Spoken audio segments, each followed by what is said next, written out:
Hello everyone, this is Dany Papineau and welcome to AirbnbSecrets.com. This is a video entitled Find Your Airbnb Hosting Potential. So the goal of the episode that you're watching is to teach you how to research other Airbnb hosts in your area and to try to estimate their monthly revenues. Because if you can estimate their monthly revenues, there is no reason why you shouldn't be making as much money as they do if you would start to list your place as a host and if you can learn how to play the Airbnb game right away. This will also be an opportunity for you to do your market research and find out how much people are charging a night for listings that are similar to your home in your area. Because each time I open a listing, I always go check on Airbnb to see how much other hosts are charging so that I can create a listing that will be competitive on the market. So what we'll do is we're gonna go and try to find one of my listings and we'll try to estimate from your point of view how much you think I make a month. And then I'll show you how much I really make a month to see if we were right or wrong in the numbers that we estimated. So the first thing to do is to go on the Airbnb website. The address is usually airbnb.com, but because I'm in Canada, it brings me back to airbnb.ca. So what you'll notice is that there is a single bar here, a bit like Google, that is asking you where do you want to go, the dates that you want to check in, the dates that you want to check out, and how many guests are you traveling with. So again, for the purpose of this exercise, we're gonna research Montreal because my listings are in Montreal. But if you're in Paris, I would research Paris, New York, San Francisco. Research the city where you live in. So we're gonna put Montreal, Quebec, Canada.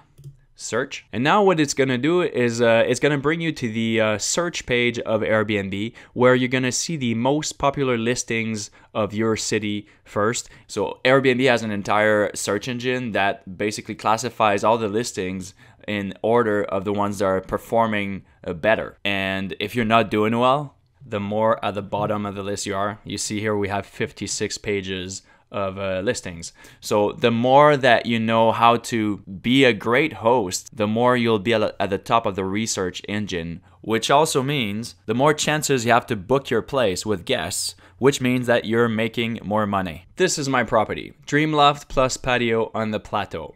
When you see a listing, you can go through the pictures by clicking on these little arrows and see like quickly what the place is looking like.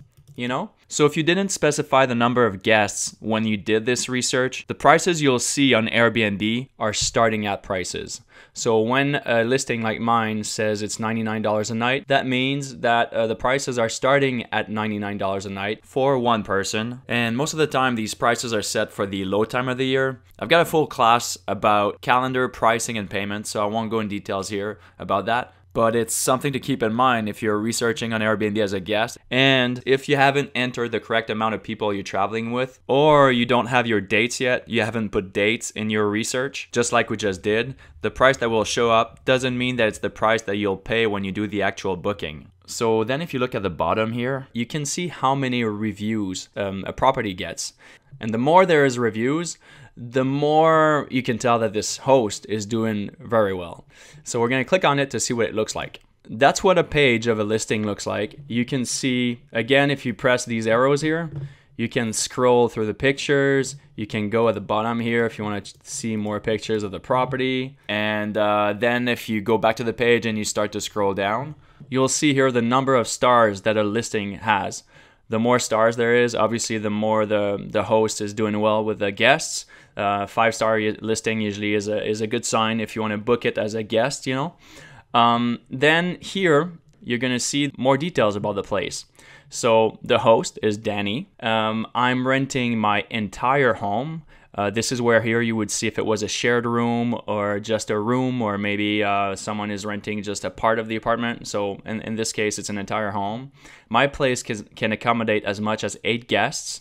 It's got 3 bedrooms and I have 4 beds altogether. So again, the entire idea of everything I'm showing you right now is to try to estimate how much your property can make on Airbnb, right?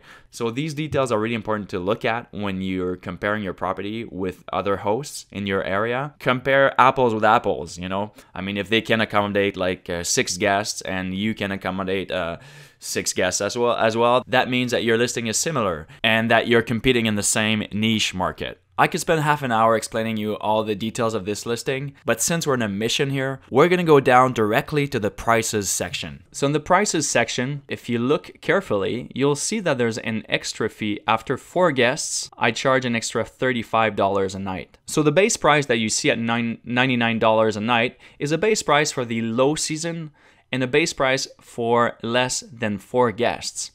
And then I add a cleaning fee of $60, which is exactly how much my cleaning staff is charging me. And then there's also a security deposit that I ask to people of $500. But the real secret that I want to teach you here is this one. Each property has a view calendar button. So if you click on the view calendar, it's gonna open the calendar of the property. And when you see that the squares are kind of light gray like this, that means that the place is unavailable. It's either unavailable because the host is living there, or it's unavailable because it's booked. There's no way for you to know which one of these options it is. And the white squares means that the place is open for booking. So this is a place where you can start to try to estimate how much people are making a month. And then if you roll over the dates, you see the real price of that night, that specific night. So this week I've got 4 days at 175. The week after, it's 200. And after it's 200, and then it's gray. And if we go even further in my calendar, November, gray, gray, gray. 150 there, 150 there. So let's say for the purpose of this exercise, we're gonna try to estimate how much money this host is making a month. This host is me. But whatever I'm teaching you here, you can do that with any property on Airbnb. So we're gonna try to assume that everything that's in light gray is basically booked, okay? And here we can see that this host is charging about, $175, $200 a night for this month, okay? He's charging, even $250 on the weekends because you can set prices for weekends. So this host is charging approximately $200 a night. He's also, like I was saying, this host is charging an extra. When he's got groups bigger than 4 people, than 4 guests, he starts charging an extra $35 a night per person, extra 4 guests. He's then charging a cleaning fee of $60. So just for the purpose of the exercise, again, let's just assume he's charging $200 a night. So right now, if we're counting how many days he's got booked in this month, he's got 17 days booked at approximately $200 a night. Okay, so if I was looking at, if I was doing this exercise on any host that I would find on Airbnb, I could estimate that this guy is making at least $3,400 for the month of October. 200 by 17 days, that's $3,400. And I mean, that's without the extras that he's charging, for the extra guests and cleanup and everything. So now let's go in my calendar, the real host calendar that you can't see from this point of view, and I'll show you how much I'm really making for the month of October. So we're now in the behind the scene of Airbnb in my host calendar. We are in the month of October 2014.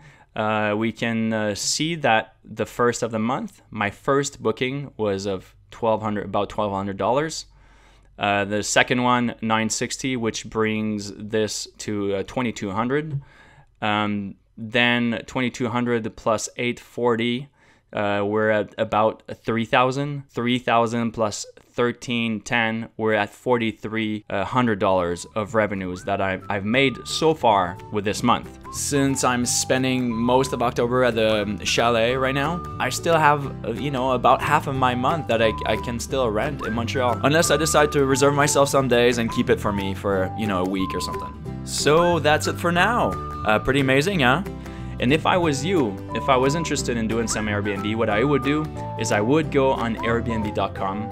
I would check my neighborhood, I would check my town, I would try to estimate how much hosts are making, and I would study their listings. I would look at, what kind of pictures they have, what's their description, how many reviews do they have, how do they sell their place? Because if they can do it, there's no reason why you can't do it. So that said, I hope you enjoyed this video, and I would like to invite you to leave me some comments under the video. And if you have any questions, I can reply to you directly there. So thank you for watching, because there is way more free stuff to come on AirbnbSecrets.com.